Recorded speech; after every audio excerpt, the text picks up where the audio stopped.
Got any luck? How long have you been out there? These are bad days. I haven't made a good catch in a long time. Things can't go on like this, man. I really need some cash. What do you need money for? Gambling or some booze? If I don't pay them off, they're going to kill me. You guys are complaining about this? I have a family to feed. I have a wife and children. I need money more than anything right now. We all do. If we don't make a big catch soon, we'll all be in trouble. I'm gonna have to sell my boat. It's like the sea has forsaken us. We've got nothing but bad luck. Well, the sea doesn't favor everyone. Well, it sure did favor Jacob. He's the luckiest man at sea. Jacob Aldrich? He's no lucky man. He's broke. No, 3 times he went out to sea, the ship sank, but he survived. Then maybe he is the bad luck. Whichever ship he gets on, it sinks. Yes, but how did he survive 3 times? I don't know if he's got luck or not, but people know him as a noble man. He's not into any dirty business. Everyone knows he makes an honest living. Then maybe we should take him with us, so the sea will favor us as well. Rick, Jack, and Charles were 3 fishermen living in the small coastal town of Pinecrest in Florida. The past season, the sea had disappointed them greatly, and with next to no business, the men found themselves struggling to make ends meet. Things had come to the point where they were ready to try anything. That's when they decided to meet Jacob Aldrich. Jacob Aldrich was an old retired fisherman who lived by the shore in a small cabin of his. The 3 men traveled there and knocked on his door, a bit surprised to see his young daughter open up. Rick smirked, seeing the beautiful young woman. "How are you? Is your father home, or you're alone here?" The young woman looked at the men in unease. "He's home." Before Rick could say anything more, Charles quickly butted in. "We came here to speak with your father. We're here for business." The young woman nodded. "I'll inform him," she said before she went back inside. "She's a beauty." "Quiet, he might hear you. You know why we're here. We don't want any trouble now." After a while, the young woman returned and escorted them inside, where Jacob was sitting at the table. "What brings you men here?" "Jacob, business has been really bad. We're all going through rough times. It's come to the point where I might even have to sell my boat. But the sea has always favored you, so we were wondering if you could help us out and come fishing with us. You guys know I don't sail anymore." "We figured you would say that, but try to understand our situation. We have a lot of debt to pay off. We have family to care for. Please don't turn down our request." "I'm no lucky man. The ship I was on sunk 3 times. But you survived, again and again. Look, if I was so lucky, I wouldn't be in this condition. Just look around and see my home. I'm just barely getting by." "This is only because you've never tried your luck." "Stop it, Rick. Unlike you, Jacob is a noble man." "I'm sorry, but I can't. I've seen dreadful things out there. I promised myself I would never go again." The 3 men passed a glance at each other. They had to make this man agree. They had to make him understand this wouldn't be a choice for him. "Jacob, we know about you. We know you're a noble man, but you've become old. You have a young daughter to care for. If something happens to you, what will happen to her? This is a chance for you. If you let this go, you'll miss out on a big opportunity. We only want you to be there to guide us, and we'll give you a share." Looking at the 3 men all gazing at him for an answer, Jacob suddenly became a bit concerned. What they said was true. His daughter had no one but him. "What will I have to do?" "You won't have to do anything. You just have to come with us. We'll be leaving tomorrow at dawn, and we'll be out at sea for 2 or 3 days." Early the next dawn, the 4 men met at the shore and boarded their boat. Charles, Jack, and Rick had spent the last of their money buying supplies for the journey, stocking up on canned beans, salted beef, and vinegar. After loading the boat with equipment and bucket loads of bait, the men set off that morning. "The weather is looking good today. Let's hope it stays that way." Just a few hours into sailing, the men were far out into sea, no longer able to see the land. The sun was up high in the sky, seagulls called above them, and the sea breeze was nice and moist. The men began casting out their net into the water. It was later that afternoon that they began pulling the net back up, but unfortunately, all they had caught were a few small salmon. Is the sea going to disappoint us again? It's only day 1. Perhaps tomorrow we'll make a catch. What do you say, Jacob? This is just how fishing is.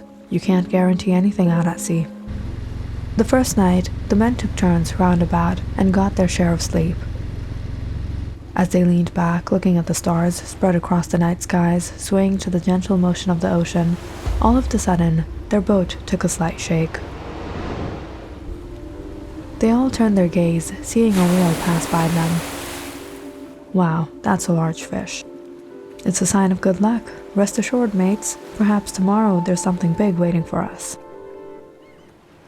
Unfortunately, day 2 also went by, and the men still had no luck and were soon running out of hope. Maybe if we sail further out, we might get some luck. But we only have food for 4 days. We won't have food for when we return. But if we return now, we'll be giving up our last chance. We can ration the food out and stay a day more. So the men decided to sail deeper out into the sea. However, with every passing hour, they only became more despair. Until sometime late in the afternoon, Charles suddenly shouted out, "We caught them! We caught them!" The men reeled in their nets, amazed to see all the fish jumping about. Jacob, my man, you truly are the luckiest man at sea. Just this load alone would get them a good amount of money. However, as the men cheered in joy, loading the fish onto the boat, the sky suddenly started to become dark and gloomy, and thunder began to roar in the skies, foreshadowing a heavy storm to come. As the rain began to pour, Jacob looked up at the skies as a feeling of dread ran through him. We shouldn't wait any longer. Let's go back. Go back? After we made such a big catch? This seems like a good spot.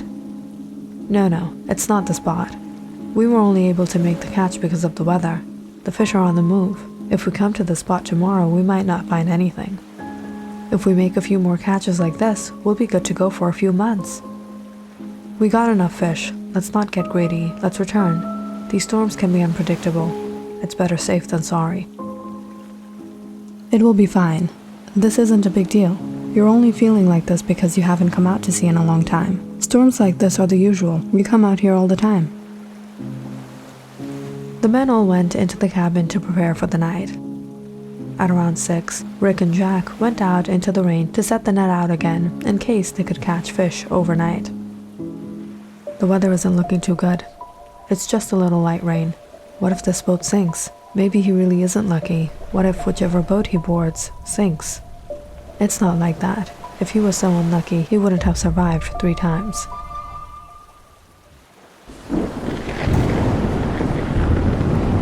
Despite how lightly the men took the signs, it wasn't before long that the rain became heavy. The waves started to crash onto the boat, and the skies became covered in darkness. The journey became rather nerve-wracking for the crew. But as the evening came to pass, the men were relieved when the storm subsided and the waves once again became gentle and soothing. They had their dinner and started their rounds for the night, when suddenly the boat began to shake again. Something had gotten caught in the net. This one's gotta be huge. Do you think it's a shark? We'll only know when we pull it up.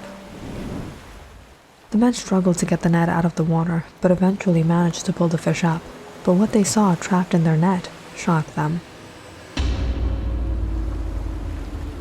A beautiful mermaid, long locks of hair covered over her body. Her scales glimmered in the moonlight like nothing they had ever seen before. Jacob, my man, you really are the luckiest man at sea. We hit jackpot. What are you going to do with her? We'll take her back and sell her. No, this wouldn't be right. This is a majestic creature of the sea. If you do this, the sea will never forgive you. We should just let her go. The men chuckled. What are you talking about, man? If we sell her, we won't ever have to return to the sea again. There wasn't much Jacob could do or say. He watched as the men secured the net, making sure the mermaid had no way to escape before they went into the cabin for the night.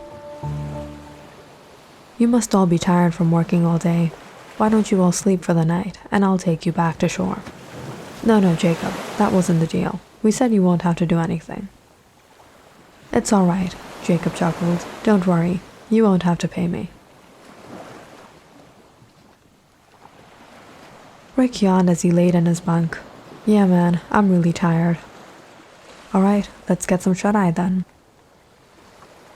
When the three men woke up the next morning, Jacob was still steering the boat. How was the night, Jacob? Just fine.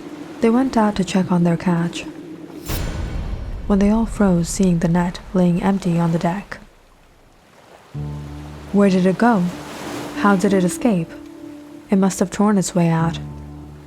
Darn, we lost such a big fortune. Don't regret. We might have lost the mermaid, but we came for fish and we're returning with fish. It was you. You must have done it. No, it couldn't have been Jacob.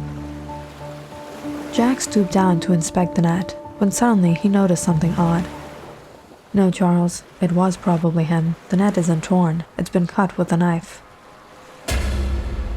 All three of the men suddenly broke out into a rage. What have you done? Our lives were settled, and this is what you did? This was a big opportunity for us, and you ruined it, you old man. You think you'll do this and we'll let you go? Your daughter will be the one to pay for this now. Jacob stumbled back, seeing Rick approach him. No, don't do this. Don't do this. With a heavy hit, he fell into the cold, freezing waters. The men watched as Jacob struggled to keep his head up. I can't swim for long. Help me, please, help me. The men watched as Jacob soon drowned under. What did you do, Rick? People are going to ask about him. He had it coming. But what will we say?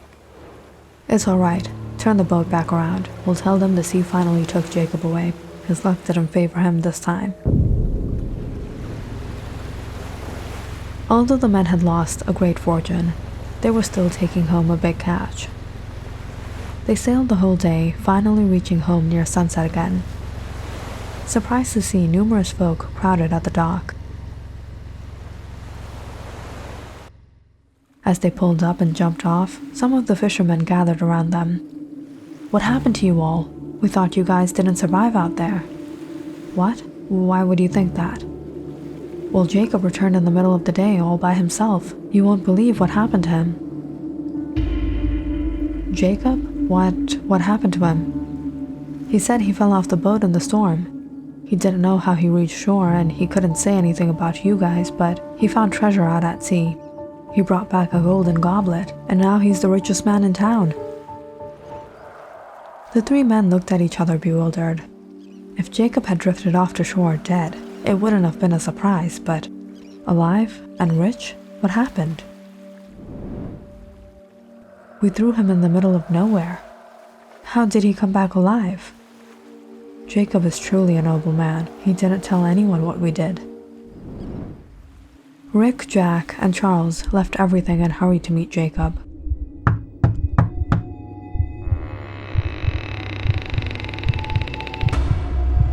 They were all thundered and a bit nervous when he opened the door. Jacob, how? Jacob chuckled as he looked at how frightened and behaved the men now were, all standing in front of him. I really must be the most beloved of the sea. You must be tired from working all day. Why don't you all sleep for the night, and I'll take you back to shore. That night, when the three men had fallen sound asleep, Jacob went out to the deck to check on the mermaid. As he neared it, the creature began shifting nervously in the net. There was a look of fear in its eyes as Jacob took out his pocket knife and stooped down to it. Don't worry, they won't be able to harm you. Jacob took the knife and cut the net open, watching as the mermaid jumped out into the water.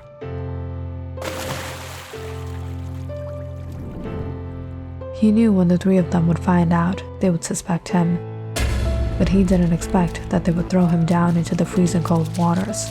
Jacob was an old man. Just minutes into struggling to swim, his arms and legs soon began to fail him. and he started to drown. As he held his breath under the water, ready to give in, he suddenly saw something approach him. Jacob had nearly died that night, but perhaps sometimes good deeds returned in strange ways. Don't worry.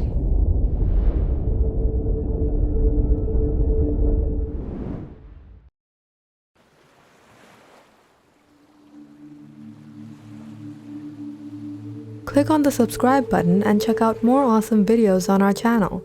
And don't forget to press the bell icon because you know it's interesting.